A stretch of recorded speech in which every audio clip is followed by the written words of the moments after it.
കാലിഫോർണിയയിൽ സ്റ്റേറ്റ് അസംബ്ലിയും സെനറ്റും പാസാക്കിയ 2 നിയമങ്ങൾ ഗവർണർ ഗാവിൻസ് ന്യൂസം വീറ്റോ ചെയ്ത കാര്യം നമ്മൾ നേരത്തെ തന്നെ പറയുകയുണ്ടായി. നേരത്തെ വീഡിയോയിലും വാർത്തകളിലും പറയുകയുണ്ടായി. ഒന്ന്, രണ്ടും ഹിന്ദു സംഘടനകളുടെ ശക്തമായ എതിർപ്പിനെ തുടർന്നായിരുന്നു ഈ രണ്ട് ബില്ലുകളും വീറ്റോ ചെയ്തത്. ആദ്യത്തെ ബില്ല് ജാതി സമ്പ്രദായത്തിൻ്റെ പേരിൽ, ജാതിയുടെ പേരിൽ ആർക്കെതിരെയെങ്കിലും വിവേചനമുണ്ടെങ്കിൽ അതിനെതിരെ നടപടി സ്വീകരിക്കാൻ അനുവദിക്കുന്നതാണ്.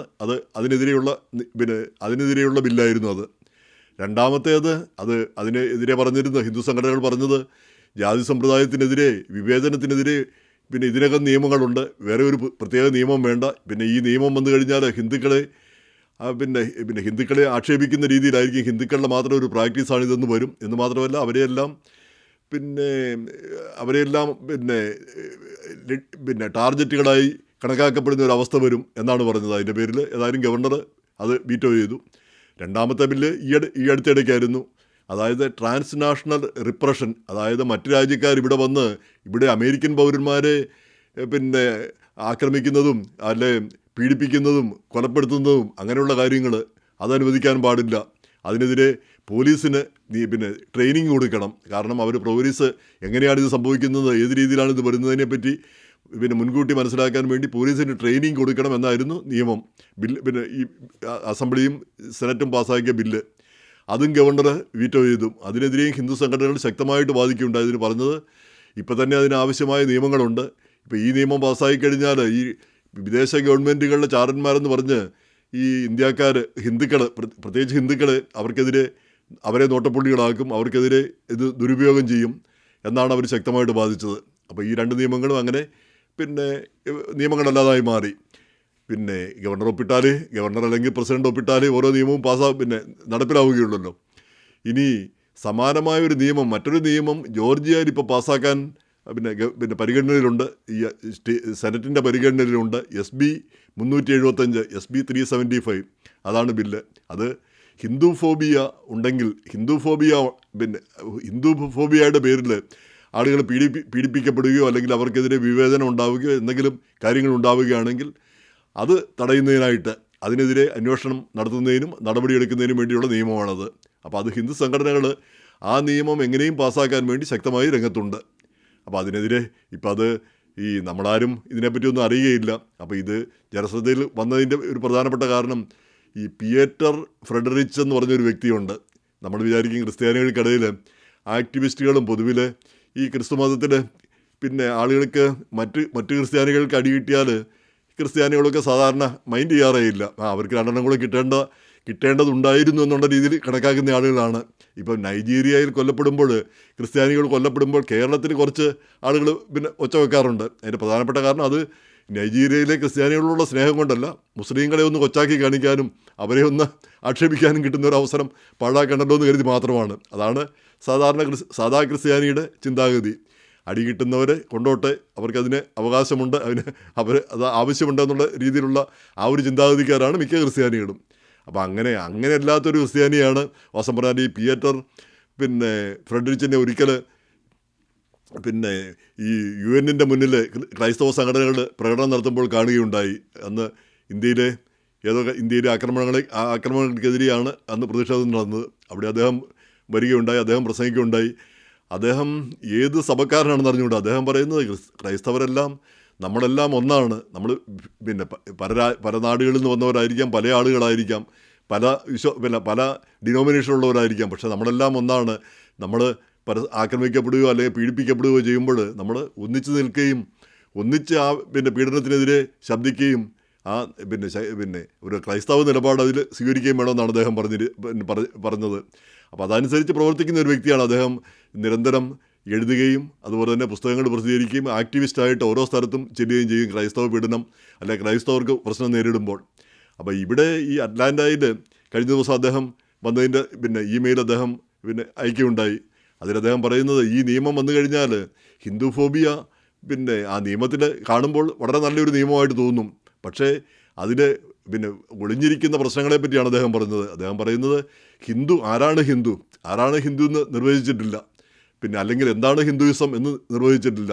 ഹിന്ദു മതത്തിന് എതിരെ ആരെങ്കിലും പ്രവർത്തിച്ചാൽ തീർച്ചയായിട്ടും നടപടിയെടുക്കുന്നതിൽ ഒരു തെറ്റുമില്ല. പക്ഷേ ഹിന്ദുത്വ എന്ന പൊളിറ്റിക്കൽ ഐഡിയോളജി ആ ഹിന്ദുത്വ രാഷ്ട്രീയ ഐഡിയോളജി, ആ ആശയത്തിനെതിരെ ആരെങ്കിലും പറഞ്ഞാൽ അവർക്കെതിരെ ഹിന്ദുഫോബിയ ആരോപിക്കാൻ പറ്റുമോ? ഇപ്പോഴത്തെ ഈ നിയമം പാസ്സായാൽ അങ്ങനെ പറ്റുമെന്നാണ് അദ്ദേഹം പറയുന്നത്. അതായത് ഇന്ത്യയിലെ BJP ഗവൺമെൻറ്റിനെയോ പ്രധാനമന്ത്രി മോഡിയോ ഒക്കെ പിന്നെ എതിരെ പറയുകയൊക്കെ ചെയ്തു കഴിഞ്ഞാൽ ഹിന്ദുഫോബിയ പിന്നെ ആ നിയമം പിന്നെ എടുത്തുപയോഗിക്കാൻ പറ്റും. പോലീസിന് കണ്ടോ ഹിന്ദുക്കളെ ആക്ഷേപിച്ചു, ഹിന്ദുക്കൾക്കെതിരെ പിന്നെ നിലപാടെടുത്തു, അല്ലെങ്കിൽ പിന്നെ പ്രവർത്തിച്ചു ഈ രീതിയിൽ. അപ്പം ഇത് എന്താണെന്ന് ഡിഫൈൻ ചെയ്യാതെ പിന്നെ ഇങ്ങനെയുള്ള വളരെ വളരെ വളരെ വേഗമായിട്ടുള്ളൊരു നിയമമാണ് പാസ്സാക്കാൻ പോകുന്നത്. അത് തീർച്ചയായിട്ടും ഉപദ്രവകരമാണെന്നാണ് അദ്ദേഹം പറയുന്നത്. അതിന് ചില ഉദാഹരണങ്ങളും അദ്ദേഹം എടുത്തു കാണിച്ചിട്ടുണ്ട്.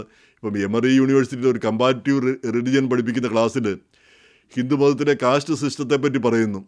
അപ്പോഴത്തേക്ക് അവിടെ ക്ലാസ്സിലിരിക്കുന്ന ഒരു സ്റ്റുഡൻറ്റിന് വേണമെങ്കിൽ ഒബ്ജക്റ്റ് ചെയ്യാം, അതിനെതിരെ രംഗത്ത് വരാം. അത് ശരിയല്ല, ഈ കാസ്റ്റ് സിസ്റ്റത്തെ പറ്റി നിങ്ങൾ പറയുന്നത് ശരിയല്ല, നിങ്ങൾ പറയുന്ന ആ രീതിയല്ല, നിങ്ങൾക്കത് പറയാൻ പറ്റില്ല. അപ്പോൾ അത് സർക്കാർ അന്വേഷിക്കേണ്ട ഒരു സ്ഥിതി വരും. പോലീസോ അല്ലെങ്കിൽ ഈ നിയമപാലകർ ഈ വിഷയം അന്വേഷിക്കേണ്ട ഒരു സ്ഥിതി വരും. കാരണം ഹിന്ദുഫോബിയാണ് അവിടെ വന്നിരിക്കുന്നത്. അല്ലെങ്കിൽ വേറെ ഒരു കാർട്ടർ സെൻറ്ററിൽ മറ്റേ പിന്നെ ഈ പിന്നെ ഒരു റിലീജിയസ് ഫ്രീഡത്തെ പറ്റിയുള്ള ഒരു ചർച്ച നടക്കുന്നു. അവിടെയും ഇന്ത്യയിൽ നടക്കുന്ന ചില കാര്യങ്ങളെപ്പറ്റി, ഇന്ത്യയിലെ മുസ്ലിങ്ങൾക്കെതിരെയും ക്രിസ്ത്യാനികൾക്കെതിരെയൊക്കെ ആക്രമണം വാർത്തകൾ നമ്മൾ കാണാറുണ്ട്. അതിനെപ്പറ്റിയുള്ള പഠനം, അതിനെപ്പറ്റിയുള്ള റിപ്പോർട്ടിനെ പറ്റിയാണ് അവിടെ ചർച്ചയും പിന്നെ സംസാരമൊക്കെ. അങ്ങനെ വരുമ്പോഴും പിന്നെ അതിനെ എതിർക്കാൻ പറ്റും. ഇത് ഹിന്ദുഫോബിയാണ്, ഹിന്ദുക്കൾക്കെതിരെയാണ്. അപ്പോൾ അതിൻ്റെ ഉദാഹരണങ്ങളും അദ്ദേഹം കാണിച്ചിട്ടുണ്ട്. പിന്നെ പണ്ട് റട്ഗേഴ്സ് യൂണിവേഴ്സിറ്റിയിൽ ന്യൂജേഴ്സിയിൽ ഒരു ഈ പിന്നെ പിന്നെ ഒരു ചർച്ച സംഘടിപ്പിക്കാനായിട്ട് ഒരുങ്ങി. അതിനെതിരെ ഈ സംഘടനകൾ, പ്രത്യേകിച്ച് പിന്നെ coalition of Hindus of North America, CHONA, HSS, അങ്ങനെയുള്ള സംഘടനകളെല്ലാം അതിശക്തമായിട്ട് പിന്നെ 1.3 മില്യൺ ഇമെയിൽ അയച്ചു എന്നാണ് പറഞ്ഞത് ആ പിന്നെ കോൺഫറൻസിനെതിരെ. അപ്പോൾ അങ്ങനെ ഈ അഭിപ്രായ സ്വാതന്ത്ര്യത്തെയും അഭിപ്രായം പറയാനുള്ള കാര്യങ്ങളെയും എല്ലാം പിന്നെ നിയന്ത്രിക്കുന്നതിന് ഈ നിയമം ഉപയോഗിക്കും. പിന്നെ അങ്ങനെയുള്ളൊരു പാരമ്പര്യമാണ് ഇവർക്കുള്ളത്. നേരെ മറിച്ച് ഇന്ത്യയിൽ ഇസ്ലാമോഫോബിയ അല്ലെങ്കിൽ പിന്നെ ക്രിസ്ത്യാനികൾക്കെതിരെ ആക്രമണം നടത്തുന്നു എന്ന് പറഞ്ഞാൽ അത് പറയാൻ പിന്നെ അത് അംഗീകരിക്കില്ല. പക്ഷേ ഇവിടെ ഇങ്ങനെ ഹിന്ദുഫോബിയ എന്ന പേരിൽ നിയമം വേണം. അപ്പോൾ അത് ശരിയല്ല. ഹിന്ദു എന്നുള്ളത് നിർവചിച്ചിട്ടില്ല, ഹിന്ദുഫോബിയ എന്താണെന്ന് വ്യക്തമായിട്ട് പറഞ്ഞിട്ടില്ല. പിന്നെ നേരെ മറിച്ച് ഇസ്ലാമോഫോബിയയെ പറ്റി നമുക്ക് എല്ലാവർക്കും പറയാൻ പറ്റും. ഈ പിന്നെ ഇസ്ലാമിനെതിരെയുള്ള പിന്നെ ഇസ്ലാമിൻ്റെ കാര്യങ്ങളെപ്പറ്റി ആർക്കും എന്ത് വിമർശനവും നടത്താൻ പറ്റും. ഇസ്ലാം റിലീജിയനല്ല, ഇസ്ലാമോഫോബിയ അല്ലെങ്കിൽ അങ്ങനെയുള്ള കാര്യങ്ങളെപ്പറ്റി. പക്ഷേ അങ്ങനെയുള്ളൊരു കാര്യം ഇവിടെ ഇല്ല, ഈ നിയമത്തിലില്ല. അത് ദോഷകരമാണെന്നാണ് അദ്ദേഹം പിന്നെ വാദിക്കുന്നത്. അപ്പോൾ അതിനെപ്പറ്റി അദ്ദേഹം ആളുകളെ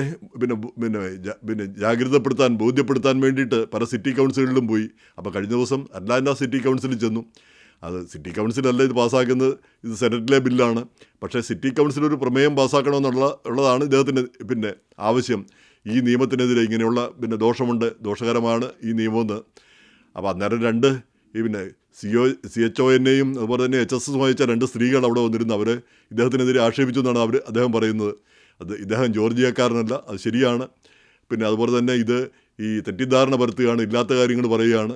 പിന്നെ ഈ ഒരു ഹെയ്റ്റ് വെറുപ്പിൻ്റെ വ്യക്തിയാണ് ഇദ്ദേഹം എന്നെല്ലാം അദ്ദേഹത്തെ ആക്ഷേപിച്ചു എന്നാണ് അദ്ദേഹം പറയുന്നത്. അപ്പം ഈ മെസ്സേജിനെയല്ല മെസ്സഞ്ചറെയാണ് ആക്രമിക്കുന്നത് എന്നാണ് ഈ അദ്ദേഹം പറയുന്നതിനെ, അതിൻ്റെ ന്യായാന്യായത പറയുന്നതിന് പകരം അദ്ദേഹത്തെയാണ് ആക്രമിച്ചതെന്ന് പിന്നെ അദ്ദേഹം പറയുകയും ചെയ്യുന്നു.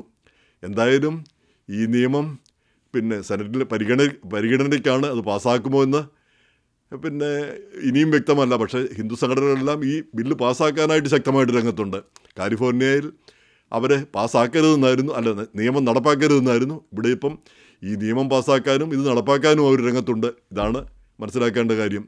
എന്തായാലും ഈ പീറ്റർ ഫ്രെഡറിച്ച് അല്ലാതെ മറ്റ് ഇന്ത്യക്കാരായ ക്രിസ്ത്യാനികളോ മുസ്ലിങ്ങളോ ആരും ഇതിനെതിരെ രംഗത്ത് വന്നതായിട്ട് കാണുന്നില്ല. കാരണം നമ്മളാരും ഇങ്ങനെയുള്ള കാര്യങ്ങളെപ്പറ്റി ശ്രദ്ധിക്കാറില്ല എന്നുള്ളതാണ് സത്യമായിട്ടുള്ളൊരു കാര്യം. എന്തായാലും ഈ പോരാട്ടം ഇത് എങ്ങനെ കലാശിക്കുമെന്ന് നമുക്ക് കാത്തിരുന്ന് കാണാം.